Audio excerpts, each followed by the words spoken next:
বাংলা জনরবের পক্ষ থেকে আপনাদের সকলকে স্বাগত জানিয়ে গভীর দুঃখের সঙ্গে প্রিয় দর্শক আজ কথা বলতে পারছি না। একজন ভারতীয় নাগরিক হিসাবে লজ্জায়, দুঃখে, অভিমানে এবং এই যে সরকারের উদাসীনতায় স্তম্ভিত। ক্ষমা প্রার্থী আপনাদের কাছ থেকে। ভাবতে পারছেন একটা দেশে একটা সরকার আছে, যে সরকারের গাফিলতির কারণে একটা বিরাট উৎসব কুম্ভ মেলা, যে মেলাকে প্রচারের দৌলতে আমরা বলতে পেরেছি 144 বছর পর আর একবার হবে, মানুষের উৎসাহকে বাড়িয়েছি। লক্ষ লক্ষ মানুষ ছুটে যাচ্ছে কুম্ভ স্নানের জন্য, একটু পুণ্য পাওয়ার জন্য, পবিত্র হওয়ার জন্য গঙ্গায় স্নান করতে যাচ্ছেন। অপরাধ তাদের নেই, তারা পুণ্য অর্জনের জন্য ছুটে যাচ্ছেন।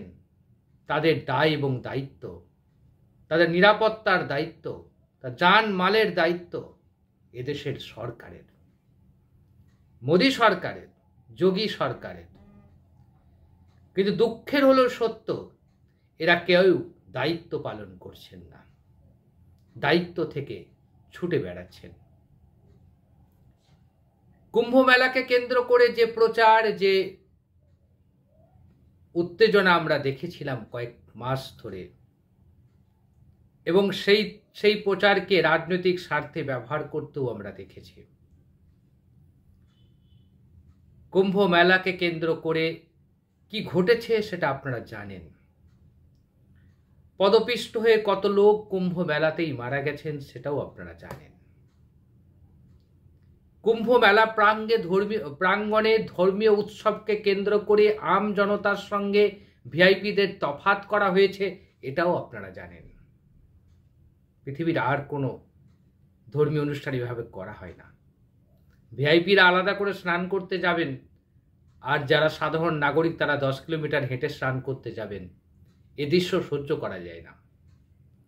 এটা হতে পারে যারা হিন্দু মুসলমান বিভেদ করে, যারা হিন্দুদেরকে হিন্দু জাগরণের ডাক দিয়ে ক্ষমতায় বসেছেন, তাদের আমলে এটা সম্ভব হয়। আসলে হিন্দু জাগরণটা বড় কথা নয়, বড় কথা হচ্ছে ক্ষমতায় টিকে থাকাটা বড় কথা। এই ক্ষমতায় টিকে থাকার জন্য নরেন্দ্র মোদীরা যা করছেন সেটা হিন্দুত্বের পক্ষে নয়, হিন্দুত্বের পক্ষে শুভ নয়।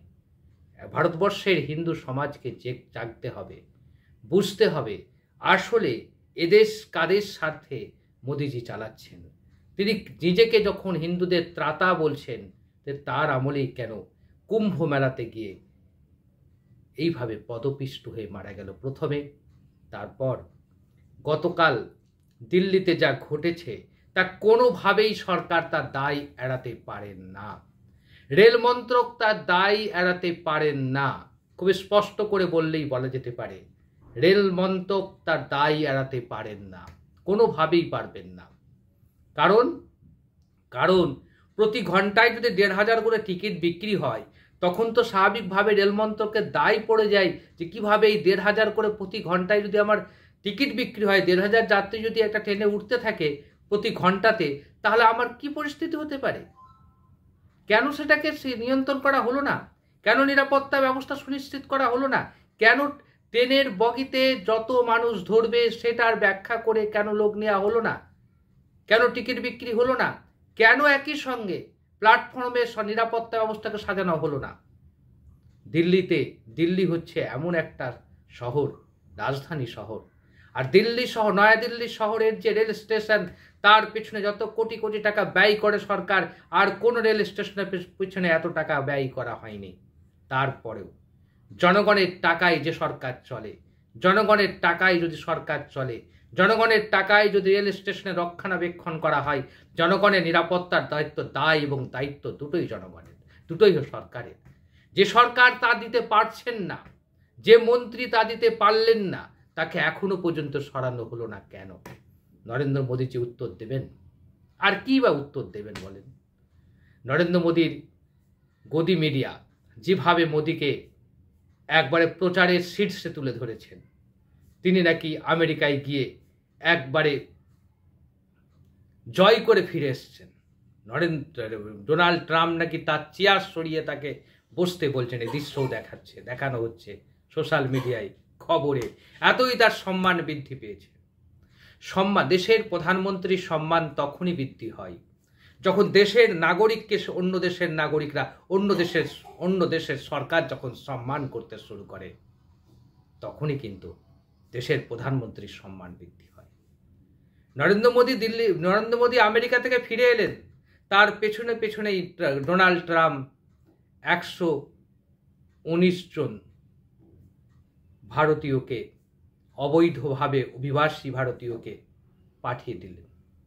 119 জনকে পাঠিয়ে দিলেন অমৃতসর বিমানবন্দরে। আমেরিকার পাঠানো বিমান নামানো হলো, রাতের অন্ধকারে সবাই চলে গেল। 119 জন, কেউ গুজরাটের, কেউ পাঞ্জাবের, কেউ দিল্লির, কেউ উত্তরপ্রদেশের, কেউ কেরালার, কেউ কর্ণাটক। তাদের মধ্যে মহিলা ছিল, সব কিছু ছিল। জানা গেল শেষ পর্যন্ত হাতে পায়ে বেড়ি বেঁধে, শিকল বেঁধে তাদেরকে পাঠানো হচ্ছে অপরাধীর মতো। কেন পাঠানো হবে? দুদিন আগেই যে দেশের মিডিয়াগুলো দাবি করছিলেন ডোনাল্ড ট্রাম্পের সঙ্গে নরেন্দ্র মোদীর বৈঠকে উষ্ণ অভ্যর্থনা হয়েছে, মোদীর প্রশংসায় পঞ্চমুখ হয়েছেন, মোদীর কাছে ডোনাল্ড ট্রাম্প ঠান্ডা হয়ে গেছে। আর ডোনাল্ড ট্রাম্প এত সম্মান দিয়েছেন যে চেয়ার ঝেড়ে দিচ্ছেন বসার জন্য। সেই প্রধানমন্ত্রীর দেশে ফেরার সঙ্গে সঙ্গে তার পেছনে তার দেশের নাগরিককে হাতে ভাত করি বেঁধে ভারতে পাঠাচ্ছেন। নরেন্দ্র মোদী সেদিন কেন বলতে পারলেন না? ডোনাল্ড ট্রাম্পকে, না যা করেছেন 104 জনকে পাঠিয়েছেন, ঠিক আছে, প্রয়োজন হলে আমি প্লেন পাঠাচ্ছি, আমার প্লেনে আমার নাগরিকদের আপনি পাঠান যারা অবৈধভাবে আপনার দেশে আছে, আমার কোনো আপত্তি নেই, পাঠাতেই পারেন। কেন বললেন না? কেন এই অপমান? এই অপমান কার অপমান? এই অপমান রাখবো কোথায়? কার অপমান এটা? আপনারা বলুন, যারা আমার বক্তব্য শুনছেন তারা বলুন। এদেশ কি সত্যি সঠিক পথে চলছে?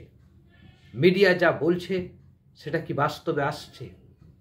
এত কথা বলা হলো, একজন প্রধানমন্ত্রীকে, দেশের এক বৃহত্তম গণতান্ত্রিক দেশের প্রধানমন্ত্রীকে দাঁড় করিয়ে আমেরিকার রাষ্ট্রপতি যখন বলছেন, আপনি যদি আমার পণ্য দ্রব্যের উপরে যদি ট্যাক্স বাড়ান, আমি পাল্টা আপনার বিরুদ্ধে ট্যাক্স চাপাবো, আপনার উপরে কর চাপাবো। একটা সার্বভৌম দেশের প্রধানমন্ত্রীকে দাঁড় করিয়ে অন্য দেশের রাষ্ট্রপতি কথা বলতে পারেন? এবং সেই কথা যদি আমাদের প্রধানমন্ত্রী দাঁড়িয়ে শোনেন, তার চেয়ে অপমানের কিছু হতে পারে না।